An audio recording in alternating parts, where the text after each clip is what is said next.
Yo, what up? It's your boy Red here, and I'm a review. March Comes Like a Lion. Some homie told me to watch it, and I did watch it. Actually, it was on my Netflix list for a long time, and decided to watch it. And let me tell you, pretty good show. I actually watched the season 1 like in 2 days. Wasn't expecting anything going into this, but it's a very, very good show. Some of it, anyways. So it's, what is this show about? It's about a kid who is basically the biggest introvert I've ever seen, but to be fair, he has a lot of things that happened in his past. One thing that happened is he lost his parents at a young age, and his little sister. He moved in with a family who's all about shogi, and he fell in love with shogi. He's really good at it, and he also tore that family apart somehow, or he thinks he did. It's very, very dark in the beginning, and this guy is very, he's very by the numbers. He doesn't show emotion. We learn a lot about him, how his childhood was. It's pretty like the worst kind of life there is, except for shogi, in which he immersed himself in. If you're wondering what shogi is, basically the best explanation I can give it for the Westerners watching this, us included, is basically the closest game is chess. Though there are key differences between this game and chess. Is very similar to it, but it looks like it takes more concentration and more craziness. There's some crazy shit goes down in this show. But anyways, so yeah, that's basically what the show is about.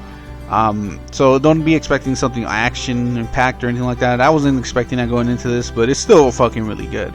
Especially the parts where we find out that he's actually spending time with his family, who is kind of taking him in, and he's kind of adapting to it, trying to let go of his past through these people, understanding what they're going through.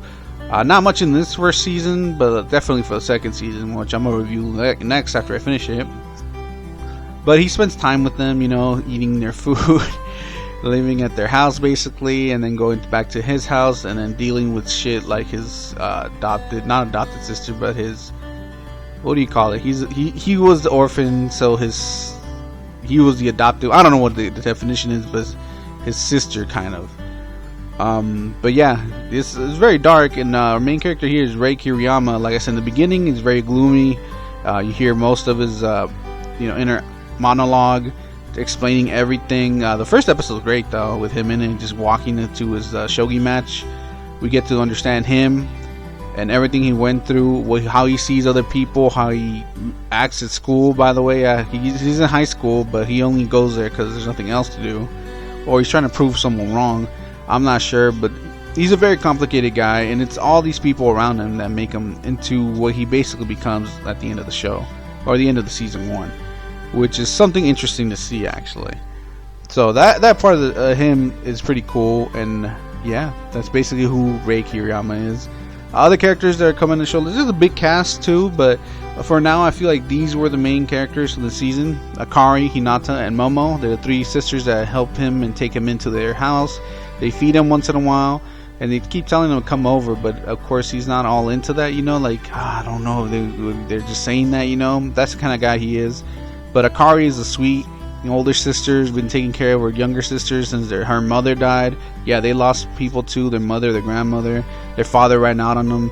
So she basically raised her sister Hinata, who's very cheerful, doesn't cry in front of them, and just the cute little Momo, who's very cute. But they're great characters, and their designs are pretty nice actually. The way they color them in is great character. I love the art style in this show. It's just smooth.